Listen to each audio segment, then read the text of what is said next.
All right, what's going on, everybody? Welcome to MMA on the Rocks. My name is Bill Welker. You are listening to episode number 55 of the podcast, or you're watching on YouTube, live on YouTube right now. So if you want to get down with the live, unedited version of MMA on the Rocks, get over to YouTube, subscribe there, leave all the episodes up there, as well as all my cocktail recipes that I've been working on lately. I got a new one coming for you guys pretty soon. It's a tequila recipe I promised a while ago, and hadn't gotten around to posting it. There's just been so much going on in the MMA world. Monday, June 26th, day later than I normally post the podcast, and unfortunately, I'm without my co-host, Jeff the Animal Wilson. Jeff missed half of last week because he was out partying too much. Don't worry, Jeff's doing just fine. He's got some family in town, so he wasn't able to make it on the podcast. I know he's bummed about it. I'm bummed about it because I know he had some really fun opinions to share with you guys. But we'll get Jeff the Animal Wilson back on the podcast sooner than you can bat an eye. And if you want to get a hold of him and yell at him for missing the show, it's at @animal_Wilson on Twitter, as always. Man, what a wild weekend of mixed martial arts we had between Bellator 180 in New York City and UFC Fight Night in Oklahoma City. I don't want to have like an existential crisis about it or anything, but as much action as there was, as far as rankings are concerned, none of these fights mattered all that much if you think about it in the grand scheme of things. But you know, we're not going to get too philosophical or depressing here on this show because it's about booze and fighting. Now, before I get into the fights, I got to tell you guys, I spent another weekend in Orlando. I'm sure most of you know by now, if you're a regular listener of the show, that I live in right outside of Tampa, Florida. So about an hour and a half from Orlando. And when I moved down here, bought some tickets for Disney World, like a 4 set of tickets. I'm thinking, oh, you know, I live so close to Orlando, I'll probably go often enough. And I think they expire after 6 months or something. So then I realized they're about to expire. So for those of you who listen regularly, you know I was there a couple of weekends ago. Went back this weekend, finally used up those tickets, didn't let them expire. So I'm very proud of myself. And checked out Hollywood Studios this time. And last time you guys heard me talk about how I went to the Magic Kingdom and how it's a dry park, which is just, you know, sounds like torture to me. Why would you have an amusement park without alcohol? And I might sound like an addict saying something like that, but the way I see it, I just like to have a good time. So Hollywood Studios is not a dry park. And in fact, there are some pretty cool ways that you can get a hold of some alcohol and get feeling pretty nice. Now, of course, it's hot in Florida this time of year, so it was, you know, close to 98, 99 degrees while I was at the park. But, you know, Hollywood Studios isn't that big. And went to one of the restaurants in there, just ordered straight Maker's Mark. And, you know, it's pretty pricey, obviously, because it's Disney. But then they'll bump you up to a double for like $1.25. So the bartender was like, "Hey, if you want a double Maker's Mark, it's only $1.25 more." So I was like, "Well, you know, that's a no-brainer." You know, I could see why they wouldn't advertise that or something. So not too bad. You know, the price for a double of Maker's, and when it's so hot out, you know, that's enough to get you feeling pretty nice. But the other downside of Florida is when it gets really hot and gets really humid, rain is imminent. So they have this outdoor light show at Hollywood Studios, and it's in a back amphitheater area, and it's uncovered. And they kept delaying the show because they said some bad weather was coming. So finally get it started. About 15 minutes into it, the skies just open up and it started downpouring. Those of you who follow me on Instagram at MMA on the Rocks, you might have seen my Instagram story where I showed I was just drenched, because I'm sure you all know, if you've been in an amphitheater, once people start exiting, there's really nowhere to go. Everybody kind of funnels. So it's just downpouring and everybody's trying to leave. But, you know, you get a few hundred people going in the same direction. Obviously, the pace is not going to be too quick. So we're done. at Hollywood Studios, but I had a couple of those Maker's Mark doubles in me, so I was feeling pretty good about it. So good time overall. And then got back to the hotel I was staying at in Orlando, and I checked out the Bellator pay-per-view. Just streamed it right from the hotel there. So I pulled you guys on Twitter, and I asked, is anybody going to buy this thing? Do you think it does 1 million pay-per-view buys, which I knew was a stretch? And overwhelmingly, the response was no, it will not. I mean, despite the names on this card, I mean, if you had told somebody, a big MMA fan, maybe 8 years ago, that in the same weekend, Wanderlei Silva, Fedor Emelianenko, and BJ Penn would all lose, you would have told me I was crazy, right? 3 total legends of the sport. Any one of these guys you can make an argument for as, greatest of all time. I'm sure they're on a lot of people's lists, a lot of people's top 5s. I would think that most people would have all 3 of these guys in their top 5 or top 10 somewhere. But, they're all pushing 40 now, and it's going to be a younger man's game. So even though their opponents weren't that old either, but 3 big losses this weekend. So overwhelmingly, the response when I asked you guys if this is going to do 1 million pay-per-view buys, you guys said no, and everybody said they're not buying it. The fact that there's a lot of hardcore MMA fans who listen to the podcast. I like to think I do this show for both the casual fan. A lot of people tell me that they'll skip a card here and there, and then they'll listen to the podcast to catch up. And, but I realize a lot of you are hardcore fans, and a lot of you said, this card is ridiculous. And it did have some pretty obscure matchups, but it's a spectacle, and that's what Bellator is all about. So Bellator, first pay-per-view in a long time. I think it's the first one since Scott Coker took over as president. And, they're doing it on one of the biggest stages in the world, Madison Square Garden in New York City. Headlined by Chael Sonnen and Wanderlei Silva. This is a long-standing grudge match. These guys do not like each other at all, and they're not shy about it. And you guys all know, those of you who are very inside with MMA, you guys all know that Chael Sonnen has this kind of WWE character that he plays where he likes to build up fights. The guy's really a brilliant marketer. He's really one of the most brilliant minds in the history of marketing MMA. I mean, he was doing the Conor McGregor thing before Conor McGregor was even, going through puberty, I think. And I think a lot of people don't appreciate it enough, what he does. And I understand a lot of the hardcore MMA fans are over it. I hear a lot of people saying they're sick of his act and his kind of shtick that he does, and the trash talk and the pocketed statements and everything like that. Really, what do you expect the guy to do now? He's kind of written this character for himself. He can't just show up one day and act normal again. So he's got to kind of ride this thing into the sunset until he's not able to fight anymore. This is his thing. That's what he's known for.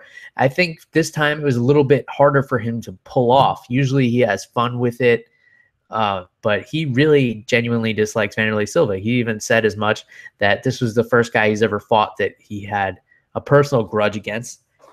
Wanderlei kind of attacked him when they were filming the Ultimate Fighter show in Brazil a couple of years ago, and they were supposed to fight after that, but both of them got caught by USADA. They were actually the first 2 guys that were tested, or that USADA attempted to test when USADA first came on with the UFC. And there's a very interesting story behind that, the way they went after them. Of course, we know Wanderlei Silva ran away when they tried to test him, and they tried to ban him for life or give him like a 30-year suspension or something ridiculous. I'm exaggerating, of course, but they tried to give him a really strict suspension. And that's when he quit the UFC, and he made the dramatic video that went viral for a little while. And of course, Chael Sonnen tested positive. He served his 2-year suspension, and and then didn't re-sign with the UFC when he came back. So these two felt like they needed to cross paths eventually, so they did. Unfortunately, the wind was out of the sails because, there was so much tension build up with this grudge match when they had the feud on The Ultimate Fighter. Obviously, because, Chael said so many insulting things about Brazil and Brazilians when he was going through the thing with Anderson Silva, that whole feud. So, Wanderlei is not one to, let things go. So he remembers that. And they hate each other. And Chael even pulled him aside and he was like, listen, we gotta build up the show here. I don't mind being the bad guy. And Wanderlei is just like, no, you talk about Brazil. I gotta fuck you up. Supposedly there was another incident where Wanderlei attacked Chael Sonnen in front of his wife, like on the street in Brazil. So yeah, these guys don't like each other. Chael beat the snot out of him in this fight. And Wanderlei had no answer for Chael's wrestling. And every time Wanderlei Silva fights, what gets brought up is he's a black belt in Brazilian Jiu-Jitsu. They've been talking about this since his fights early in Pride. I understand that it's highly likely that he was given a black belt from someone in Brazilian Jiu-Jitsu, but I mean, let's be real. He's not really a threat submitting people off of his back. His takedown defense was non-existent. I mean, granted, a lot of people forget Chael Sonnen is a very, very high-level wrestler. He has a Greco-Roman background, and he's got a nasty double leg, and he's got ridiculous pressure on top, and that's what he used to beat the crap out of Wanderlei Silva for 3 rounds. Now, I was misled in this one. I'm so used to main events being 5 rounds with the UFC. I forgot that, Bellator doesn't do that. So, and it's kind of weird that this fight was the main event when you had other title fights on the card. But, I guess you just didn't have big enough names of champions. And that's kind of a problem with Bellator right now. So a lot of criticism for wrestlers lately, Kobe Covington last week and Chael Sonnen, a lot of people criticizing these guys and saying that the wrestlers are boring because they just lay on top. I counter that, and I may be a little biased, but my counterpoint to that would be the guys who are boring are the guys who can't wrestle.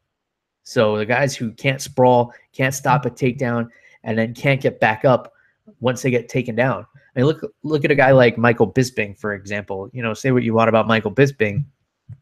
He doesn't have a wrestling background because they don't have wrestling in school in England. So, he didn't grow up wrestling, but he's an outstanding striker, and he wants to make sure he can use his striking skills. So he developed takedown defense. He developed a great sprawl, and he developed a system for getting back up if he gets taken down. That makes him a little bit more exciting because he has stand-up skills and he has the ability to stay standing up. So I say the boring guys are the ones who lay on the bottom and just kind of hold on and wait for the fight to get stood up. Because if you get in a fight in the street and a wrestler like Chael Sonnen takes you down, guess what? He's going to stay on top of you and he's going to elbow you in the face no matter how long it takes until you're unconscious and he, incapacitates you. So I understand how a lot of people think that the wrestling style can be boring. I get it, but it takes 2 to tango. So there's one guy holding a guy down, which is hard to do, and there's another guy holding another guy on top of him, which is not as hard to do. And then Chael Sonnen also had some very, very strange guard passing techniques where he was kind of trying to step over the far leg of Wanderlei. I don't know if he was trying to roll him over to his stomach or what he was trying to do, but it was very strange tactics, and he wasn't really trying to go for the mount. A lot of times wrestlers don't like to go for the mount. They feel more comfortable from side control. I feel like side control is a more dominant position than mount because a high-level jiu-jitsu guy is easier to hold down from side control than he is from the mount. They have a lot more means of escape and shrimping out from the bottom. But controlling a guy from side control, especially for a strong wrestler, is a little bit easier. They can kind of anchor themselves down, or even from half guard, you can anchor yourself down and do some significant ground and pound. So Sonnen beats the crap out of Wanderlei Silva. Silva hasn't fought in forever, since the whole incident with USADA and all that nonsense. So I don't think it does any. I don't think it damages Wanderlei's legacy at all. I mean, the guy's still a legend. I mean, he looked ripped. He looked huge. He just couldn't pull a trigger, and I think it was because he was worried about the takedown, and rightfully so. So after the fight, talking to statement,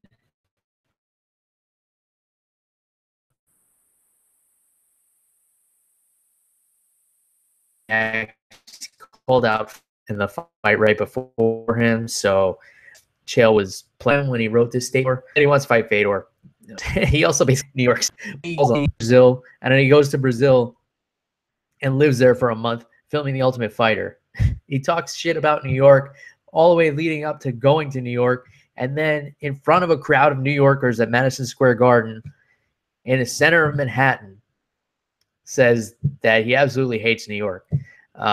So, love him or hate him, the guy's got balls.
No big deal.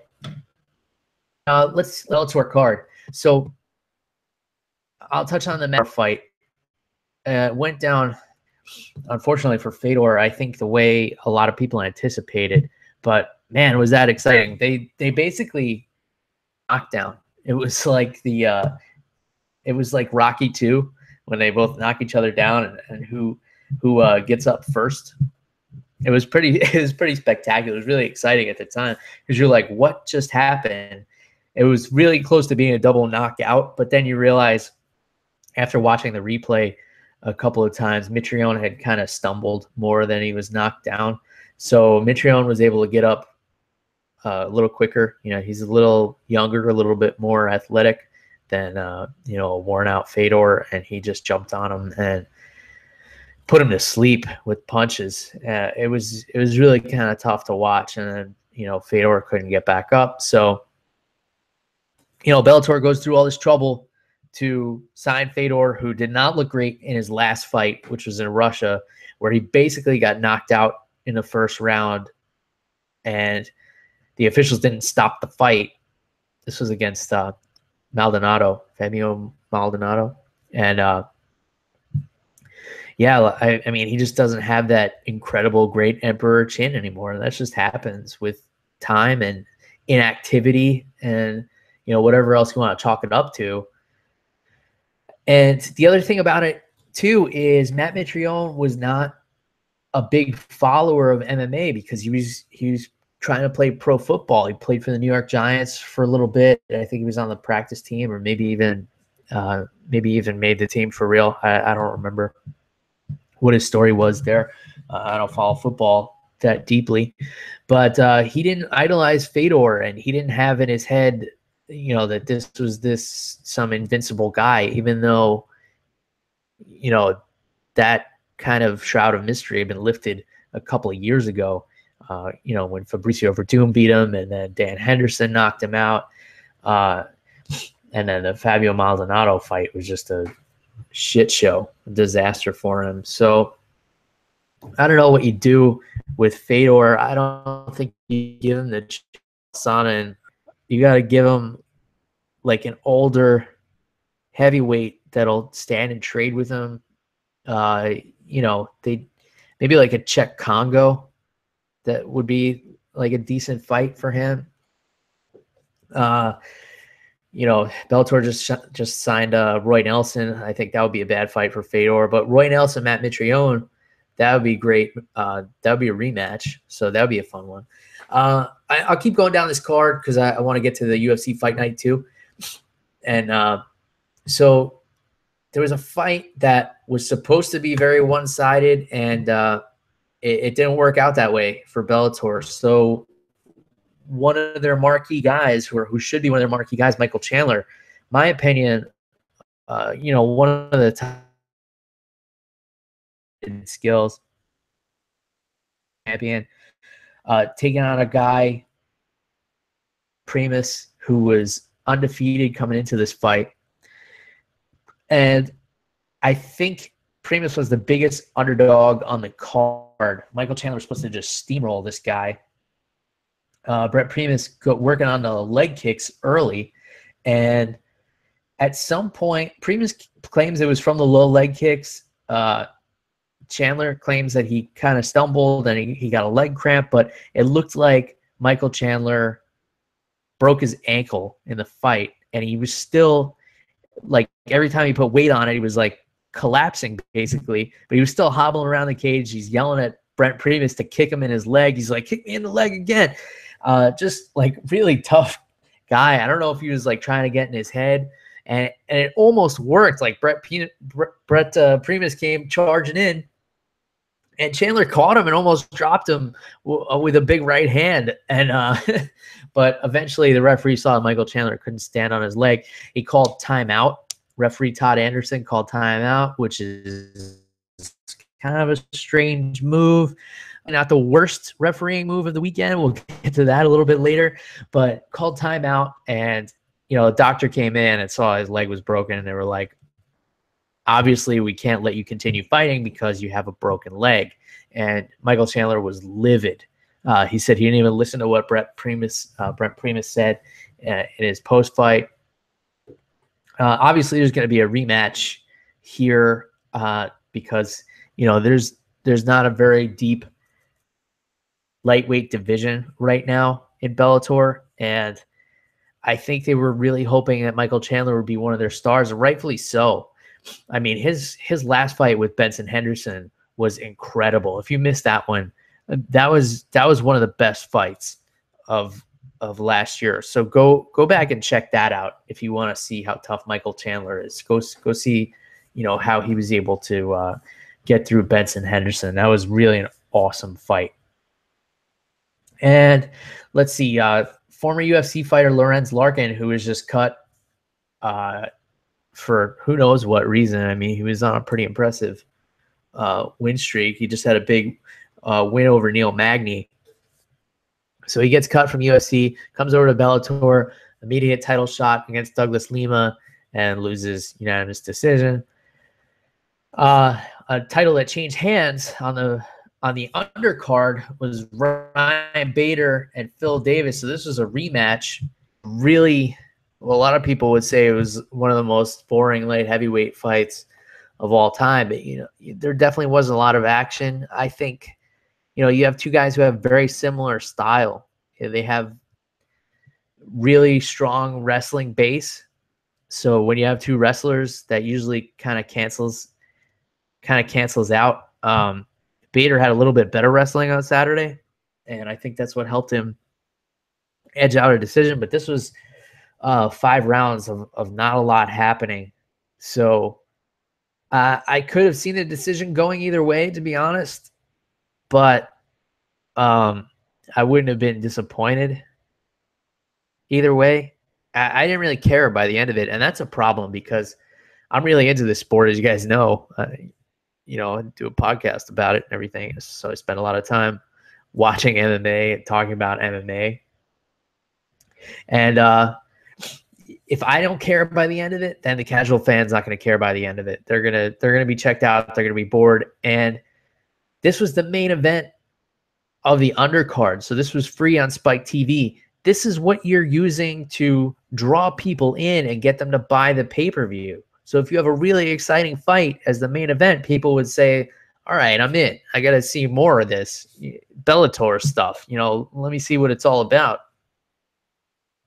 So I kind of thought it was a mistake putting that as the main event of the undercard, because after that fight, people were like, all right, well, if this is what it's going to be like, I guess I don't need to buy this pay-per-view. So you kind of lose those people who are on the fence. And that's unfortunate, because I want to see Bellator succeed. I don't want to see the UFC kind of having a monopoly over mixed martial arts. I believe that competition is healthy, and I believe that it's necessary. And, if you're not drawing people in, then it doesn't matter if you're signing all this great talent, people to watch also. So there's some other great fights on this card too. James Gallagher with the upset, I believe it was an upset over Shinzo Machida, who of course is Lyoto Machida's brother, who's like a more explosive and aggressive version of Lyoto Machida. He got choked out in the first round, and I think that was a surprise to a lot of people because he's kind of been on a tear lately.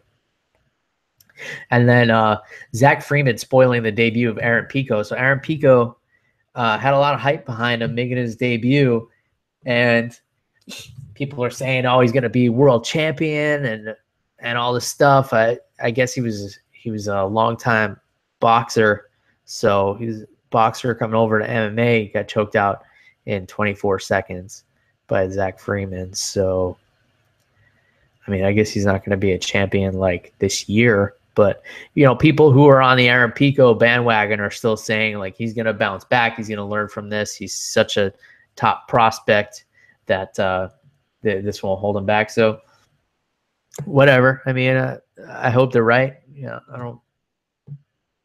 don't have any ill wishes against the kid. So, I hope he does bounce back from it. But, getting choked out in 24 seconds at Madison Square Garden is not a good look. So, there was some other craziness on that card, and we can talk about it if you want to hear my thoughts on it. And of course, reach out to me on social, get a hold of me. It's at MMA on the Rocks everywhere, at Twitter, Facebook, Instagram. Or you go to MMA on the Rocks, message that way too. They'll send me an email directly to MMAonTheRocks@gmail.com. I really like hearing from you guys, because I hate, I hear from people and they're like, "Oh, I've been listening to the show for months, and it's the first time I'm hearing from you." So if you're listening to the show, contact me, because I want to know how I can make it better, make it more enjoyable for you guys. If you want me to do something different, or if you have something that you really like, or just commentary, I might take your advice. I very likely will not, because I have a tremendous ego, and that's why I have a podcast. Kidding, of course. This is kind of tough to do without bouncing ideas off Jeff the Animal Wilson, without my partner today. So, sorry for anybody who's just sick of hearing my voice and is a fan of the animal. I'm sure there's a lot of you out there. He's in high demand. Hopefully he's not in negotiations with another podcast, because then I'd have to, I don't know, actually pay him or something to be on the show. In any case, UFC, let's get to it. So spent enough time talking about Bellator. Overall, very entertaining card. I don't know what any of it means in the long run. Like I said, if you want to have an existential crisis about it and analyze the ratings and think about, like, well, what does this do for MMA? you're probably a much more miserable person than I am, because I just watched it and I enjoyed it and I moved on. And we're going to move on to UFC Fight Night 112, Oklahoma City. It was headlined by Kevin Lee and Michael Chiesa. And there was a lot of drama going into this fight because Kevin Lee mentioned Michael Chiesa's mother in a press conference, at the summer kickoff press conference, and Michael Chiesa charged across the room, tried to attack Kevin Lee. Kevin Lee punched him in the face. It was a whole big thing.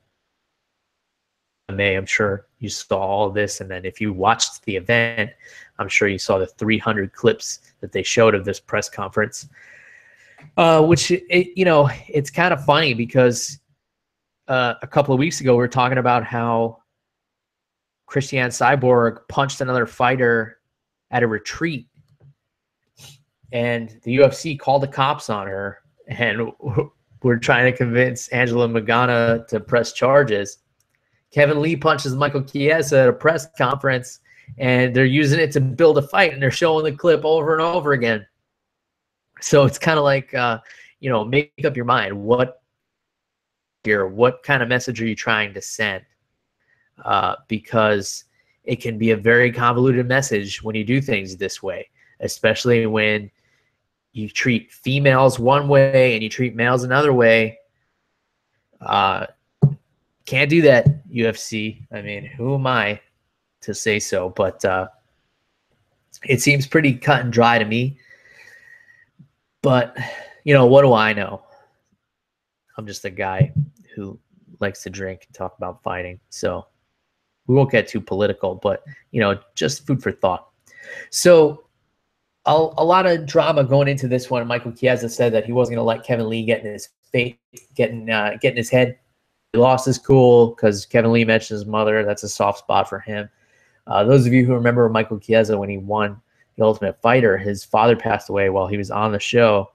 And, his father was very protective of his mother. So he is very protective of his mother. So once Kevin Lee, Michael Chiesa lost it. So you can kind of understand where he's coming from.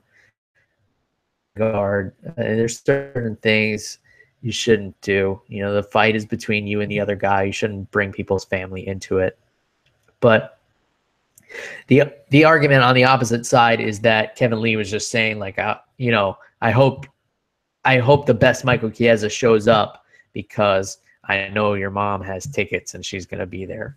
So, you can make an argument for either guy, and it's not my place to tell you which argument is right. Just put them both out there, and you decide for yourselves who's right in the situation. Unfortunately, that's not where the controversy ended between these two, because they had their fight. It was pretty back and forth, pretty exciting. Michael Chiesa was a little more aggressive with the stand-up, I think, than people anticipated. He's mostly known for being a ground fighter, rear naked choke guy. He even came out to Stranglehold by Ted Nugent, which was, cool song to come out to. And Kevin Lee was very fired up when he came out. He was bouncing around when the official was trying to put the Vaseline on his face and stuff. And the guy didn't want to tell him to calm down, so he's just trying to put the Vaseline on his face as Kevin Lee's jumping up and down and getting all excited and, possibly burn a lot of energy. He had potentially a 5-round fight ahead of him. So here's what happened. It was back and forth exchange on the ground. Michael Chiesa started on top. Kevin Lee wound up getting his back and was beating up Michael Chiesa. And they were up against the cage. Kevin Lee had his back against the cage. Chiesa in the face. He landed 2 big elbows, which you could argue were illegal elbows, because you're not supposed to go from 12 to 6. So if you're looking at a clock and your elbow is at 12 o'clock, I'm demonstrating this for people who are watching on YouTube. Your elbow's at 12 o'clock, and you bring it straight down to 6 o'clock on top of somebody's head. That's an illegal strike. And that's what he did to Michael Chiesa. He cut him pretty bad. He hurt him pretty bad with that. That's how John Jones has his only loss, because he did that to Matt Hamill and knocked him out with it, or Matt Hamill was not able to continue, so John Jones was disqualified. So 2 big elbows that you could argue were illegal. I won't say whether they were or not, because, again, I'm not the guy to tell you what's right and wrong. I'm just the guy who's going to give you the information, and you make that decision for yourself. After that, Kevin Lee sunk in a rear naked choke. Michael Chiesa defended it, and Kevin Lee switched from a traditional rear naked choke grip, which is like this for those watching on YouTube, to a gable. Grabbed his own hand, and what you into the guy's shoulder blade, basically, and use it to finish the choke. He has started defending the choke, and then he kind of stopped and flailed his hands, neck. He did not technically tap out, and referee Mario Yamasaki stopped the fight, and Chiesa jumped up immediately. You could tell he was not very close to passing out. I mean, Kevin Lee had just locked this choke up. Granted, the choke was very deep. It was very tight, and Chiesa did not seem to be defending it properly, but he did not tap out. So rough call for Mario Yamasaki, and for everybody. It's most unfortunate for Michael Chiesa because he gets a loss and loses a ton of momentum that he had. You know, he had built up a lot of momentum. He had some big wins over some big names. You know, he choked out Ally Quinta, if people remember that. I mean, it seems like ages ago. But, yeah, I mean, he could have made a case to get a fight with Tony Ferguson if he had won this fight. And I believe that's why they had Tony Ferguson in the broadcast booth for Fight Talk or whatever the post-fight show is. So, and it's also unfortunate for Kevin Lee because, you know, people who watch the fight and remember what Mario Yamasaki did, they're in their minds, they're going to have an asterisk next to this win. And I'm sure that's not what he wanted.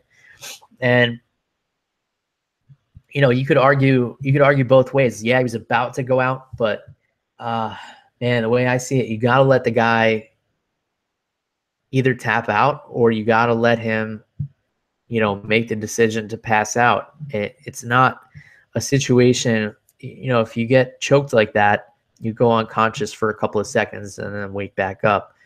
I know that sounds really barbaric, but, you know, for high-level jiu-jitsu practitioners, they've been choked out unconscious at some point. You know, it just happens. It's just one of those things. And if you've trained a lot of jiu-jitsu, you've seen somebody get choked unconscious or you've been choked unconscious yourself. You've got to let the fighter, in this case, if he's getting punched in the face, arm barred, and you see his arm break and he's still not tapping, you know, that's kind of different. But with a choke, you kind of got to let go. You kind of almost have to feel bad for Mario Yamasaki a little bit. I mean, maybe you don't, but, you know, people are out for this guy's head. I mean, Dana White was ripping him apart, comparing him to Steve Mazzagatti. Chiesa obviously is unhappy with him, and then a lot of fighters ripping this guy on Twitter.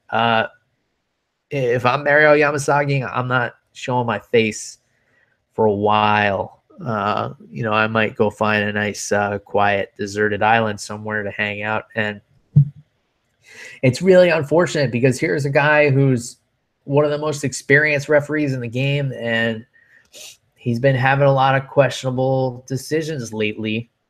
And he's a black belt in Brazilian Jiu-Jitsu. So I'm sure he's been unconscious before from a rear naked choke. He's familiar with that position, so he's just not some bonehead in there. Like, he knows.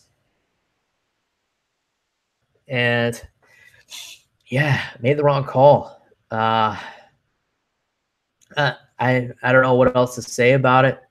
I don't know if Michael Chiesa will be able to appeal this, and even if he is, we know how those go. Appeals don't go over well with any athletic commission. And, the athletic commission in Texas is a hot mess as it is. So he's kind of screwed. Kevin Lee is saying he wants to fight again on the Detroit card in Michigan in December. Of course, Detroit's in Michigan. I assume a lot of you know that, and I didn't need to make that distinction. What I meant to say was the Detroit card in December.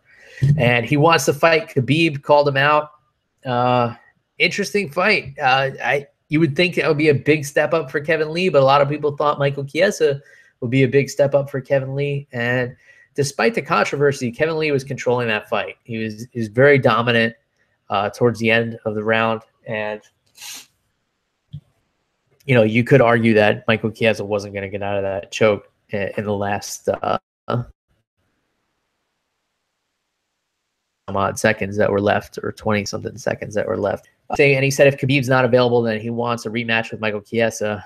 And, that's like 5.5 months from now. So even if Michael Chiesa gets that rematch, he's got to live with this for 5.5 months and prepare to get back in there with this guy who's obviously going to be talking a lot of trash.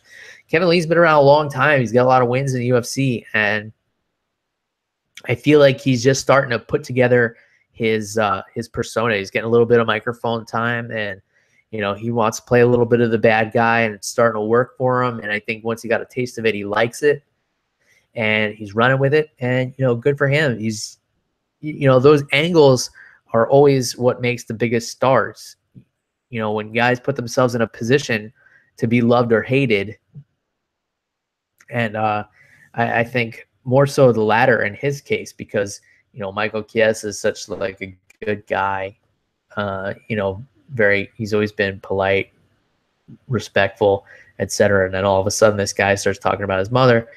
It worked for him. So good for Kevin Lee, but bad for how this fight ended. And I polled you guys on. I'm loving the Twitter polls lately, so participating in them because it gives me some insight. I asked if you guys thought the ending of this fight ruined the entire card a lot, and going through Twitter right after this card ended, it was like getting punched in the gut. Everybody just had the wind knocked out of them, and I think a lot of people were really bummed out about it, and they were saying the whole card sucked.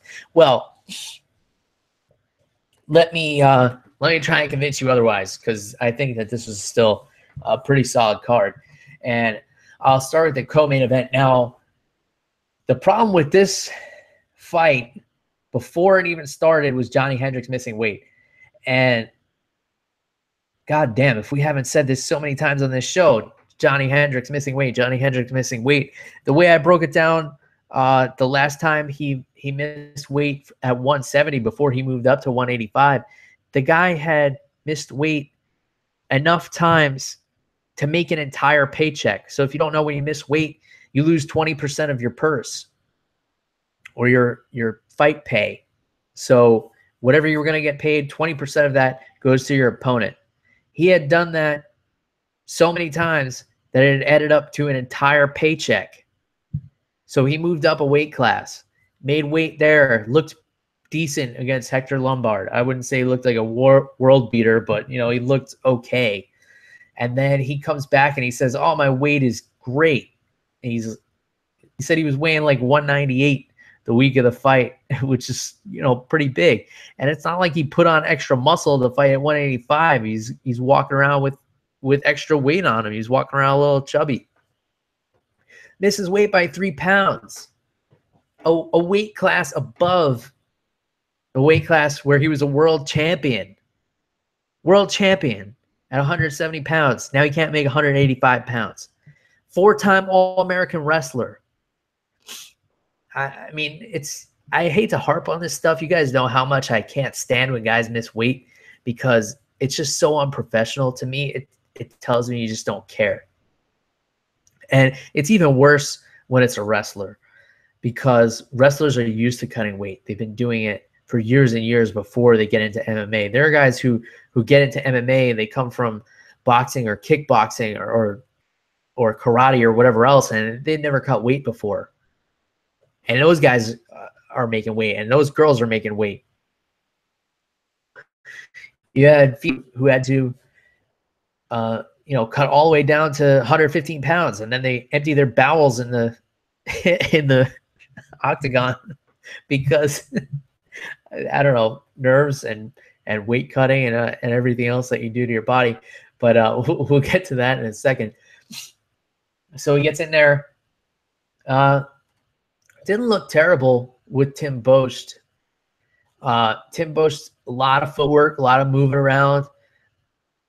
Looked like the faster guy, which he shouldn't, because you have one guy who's moving up a weight class, and you have Tim Bost, who has fought at 205, clearly the bigger fighter, and he's faster than Johnny Hendricks, because Johnny Hendricks is pulling a bunch of barbecue around the cage. I mean, the guy just has a total lack of discipline. I hate to keep harping on it, but if the guy's fighting for his family or something like that, doesn't want to be in there, then why wouldn't he provide that extra 20% to his family? Like, if you're doing this because you have to and not because you want to. And he was saying how he found a passion for this again, and was going on about, he's reinvigorated because he moved up a weight class. It's like, all right, well, make the weight at that weight class. I'll move on, because I know I could get on a tangent on this, and Jeff's not here to stop me. So I'll move on for the sake of everybody listening. But Tim Bost, looked great, and then landed a big head kick on Johnny Hendricks in the second round, and it was over from there. He put him out, and I don't know what happens with Johnny Hendricks from here. I got him and let him go fight at 205 in Bellator. They'll sign him real quick. There's some interesting fights for him there. Rory McDonald's looking to fight at 185. So, there's that. Maybe he could fight Chael Sonnen. You got two really high level wrestlers. That would be interesting. But I feel like I think this is the 6th time he's missed weight in the UFC. And it's just so unprofessional. Like, how many times does somebody come in late for work before you fire them? Do this at any other job. This is part of the job. You got to make weight. And I promise I would move on, and I will. So great win for Tim Bost, although I don't really know what it does for him to knock out a guy who doesn't even technically belong in that weight class. But, Tim Bost staying alive after, a quick submission loss to Jacare in his last fight. He's one of these guys that, he'll be there. Like, he's always kind of there. He's always hot and cold. One of the all-time great journeymen, you could say. It's fair to say.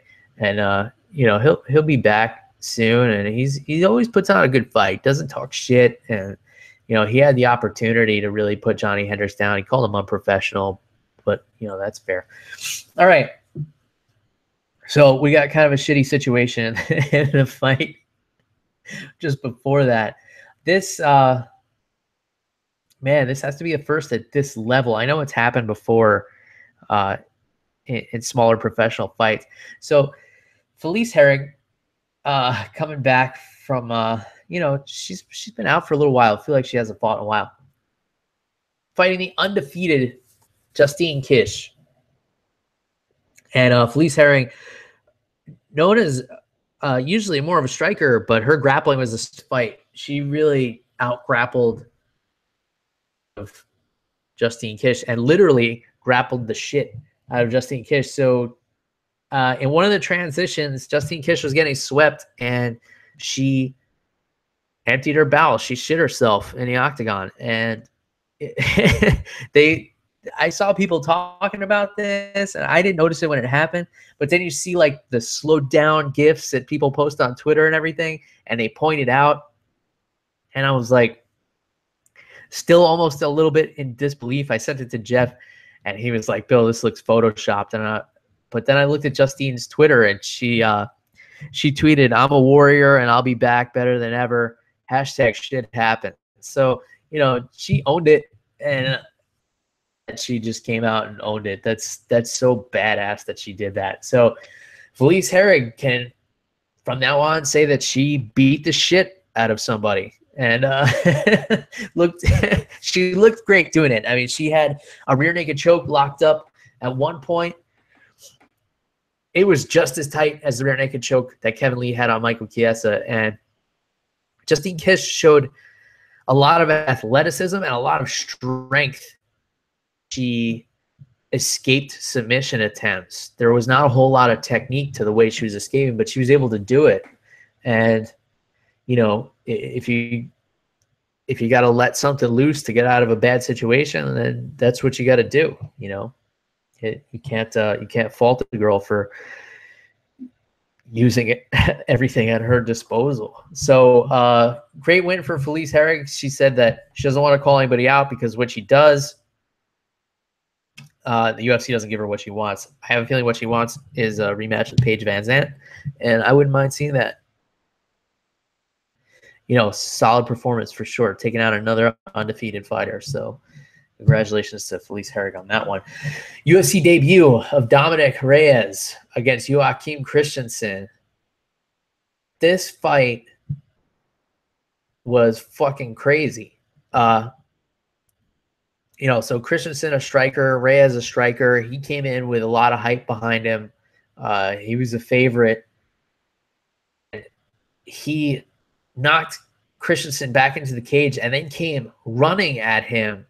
I compared it to like the way somebody throws a javelin. You know how they just run and they get all this momentum and then they release it. He took steps and blasted him in the face and just put him down. And there was just blood gushing out of his nose. 29-second knockout, which they said was the second fastest knockout for a light heavyweight debut fighter. So awesome win, awesome debut for Dominic Reyes. Really impressive performance. He looked great. He looked super explosive. And let's face it, the light heavyweight division needs it right now because outside of the top three, it's pretty thin. Obviously, John Jones, Cormier, Alexander Gustafsson, those three will probably, you know, fight each other a couple of times each, depending how the Jones-Cormier fight goes. You know, you can make that combination a couple of times, but you're really hurting for prospects in this division. Now, it's kind of tough because they can't really ease this guy in. You know, you got your top dogs in the division, and then you got really, you know, nobody else. You got Jimmy Manuwa, but, you know, he's tied up with a fight against Ozdemir. And then outside of that, I don't know who you even match this guy up with. So, I don't know. Let me know. Tweet me. Let me know who you think you want to see Dominic Reyes fight. But definitely be interesting to see him in there again. And Tim Means edging out a decision over Alex Garcia. Just wore him out with body shots. You know, use his footwork, use his range to keep Garcia away, keep those big power shots away, and keep that that power double leg takedown away. And did enough to get the decision. And Mario Yamasaki couldn't do anything to fuck that one up. Dennis Seaver, majority decision over BJ Penn. This one was fucking weird because Dennis Seaver clearly dominated two of those rounds. I would say the third round was a 10-8, maybe even a 10-7.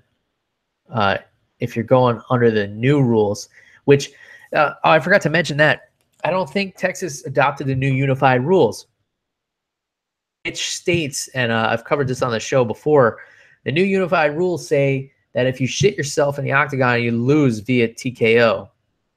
So, I mean, obviously, you know, the referee didn't catch Justine Kish shitting on herself, but I think even if the ref did catch it, it wouldn't be a TKO because Texas didn't adopt the new rule set that was passed in January.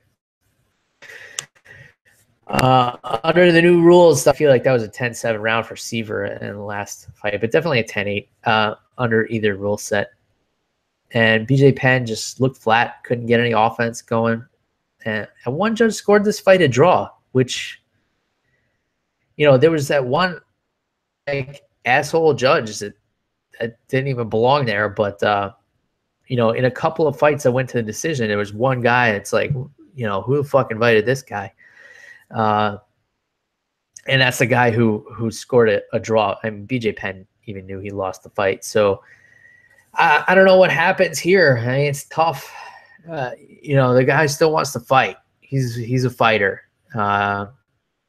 And the UFC tried to do him a favor, like give him Dennis Seaver, who's, you know, coming to the end of his rope and would stand and bang with BJ.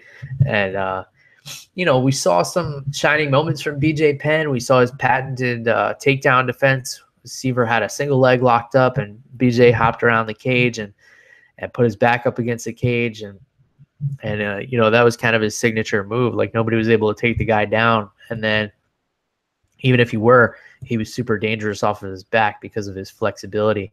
So I say let's just try to forget this one. Let's try to forget the last one, and let's all agree to remember BJ Penn for, you know, the 2-division champion and legend that he is. So I won't even spend any more time on it. Clay Guida, nowhere, like a fucking Eric Koch. You know, Koch, the younger fighter, obviously Guida, the more experienced fighter. This guy still has the pace that he fought at. It was incredible to watch, you know, how relentless he still is. You know, he's, in my opinion, he's always been one of the most exciting fighters, just because it's so incredible that he can keep such a pace for 3 rounds. And we've seen him do it time and time again with some of the, you know, top fighters of all time. You know, his fight with Diego Sanchez is one of the greatest fights ever, I'd say. So if you're pretty new to MMA, that's a good one to go back and watch if you want to see vintage Clay Guida. Really awesome fight. And you know, a lot of people who criticize the wrestling guys who have wrestling strategy, you know, they may be on the Guida bandwagon just because he's so active, and he was trying to finish the fight the entire time, and he's mounting Coach and you know, pinning his legs down and dropping some crazy ground and pound. It was really awesome to see it come back like that. And yeah, especially against like a young up and coming guy who was like getting in his face at the weigh-ins and everything, and thinking, you know, he's gonna make a name off of himself coming in here fighting a guy like Clay Guida. And you know, the rest of the prelims were fun. Daryl Horcher had a split decision over Vitor Miranda. That was another one that was weird. It was the one judge. You know, Daryl Horcher dominated pretty much the entire fight except for like the end of the 3rd round, and one judge was like, yeah, that's enough to win. I guess just wasn't paying attention. Carla Esparza looks really good. You know, I said last week it's a tough test for her. She has a long layoff, and she's coming in against Marina Moroz, who's super tough. And the story of this fight was Carla Esparza's wrestling, which is what got her through to the Ultimate Fighter. She's got a great wrestling pedigree, which, you know, not a lot of female fighters can claim. There's a small handful of female fighters with wrestling background, and she's definitely one of the better ones. Again, I'm a fan of wrestling. If you could take somebody down at will and hold them down and they can't get back up, then you deserve to win a fight. And if people think that's boring, then, you know, fuck those people. Let them try to get up, you know, from a Carla Esparza double leg knockouts on the prelims. So good times overall. While I was in Orlando, I went to Disney Springs. So for those who don't know, Disney Springs is kind of, it used to be like the old Disney boardwalk. It used to be like all nightclubs and stuff. Now it's like a big outdoor mall. They got a movie theater, and like I think a lot of people go there like when it's a too rainy day for the parks, or, you know, they take a break from going to the theme parks and they go to Disney Springs. And, you know, there's a ton of restaurants there. It's you know, it's built around a lake, so it's nice scenery, kind of nice to walk around. And they have this Irish bar there called Raglan Road, and I'm sure you guys know. I always do. It's like I seek them out. So I went there and I tried a new Irish whiskey. Well, it's not a new Irish whiskey. It's just new to me. And it's called Green Spot. For those of you who whiskey like Jameson or Tullamore Dew, you know it's very different from American whiskey, which is aged in wood barrels and usually has a very oaky, very smoky flavor to it. You know, away from that for a little while, and they're starting to get back into it. Like Jameson, for example, has their cask mates that's aged in Guinness barrels, I believe. So it's like it's a darker whiskey for an Irish whiskey, but you know, the Irish whiskeys have that more, you know, metallic kind of flavor to it. So the Green Spot was good. I would equate it to like, you know, Jameson or Tullamore Dew. It's a good way to ease into Irish whiskeys. It has some light vanilla notes to it. So I was sipping some of that neat.